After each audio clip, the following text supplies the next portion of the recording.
I know you've addressed this on your show as well. So far for the Browns, biggest underachievers and the biggest overachievers. I'll pick a group of players that made the list for both of these videos. Quarterback.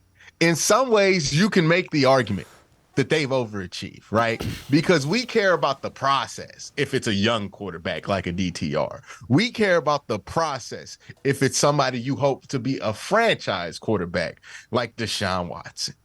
We care about results when it comes to PJ Walker. Like, I don't care how it looks. We're throwing out PJ Walker. We're understanding that it's not going to look pretty to a certain point. If it was, PJ wouldn't have been available at the end of training camp cuts, right? So you start PJ, you go 2-1.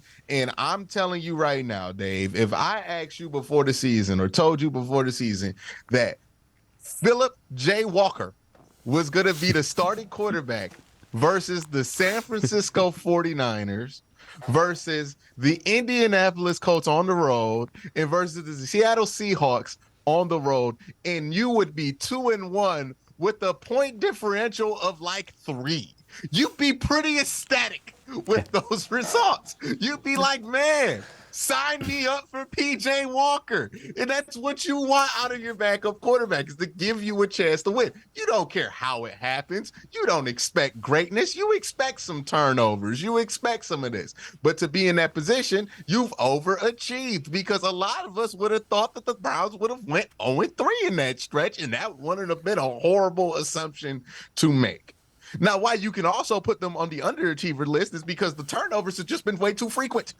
Like, no matter how you put it, it's been like 10 in 3 weeks. That's not normal. I wouldn't even expect that from PJ Walker. So they got to find a way to put the cap on the turnovers. That's why you can make the argument for both of it.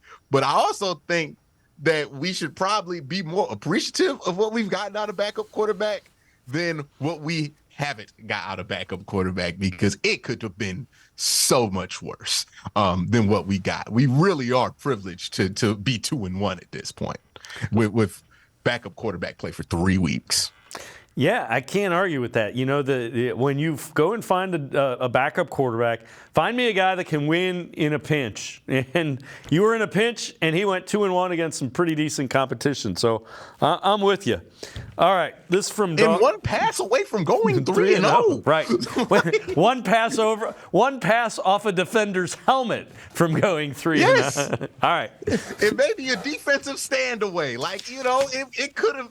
You had a chance to go 3-0 with PJ Walker, and you got to give PJ credit for that. You also could give PJ credit for them interceptions too, which is why he's on the other list.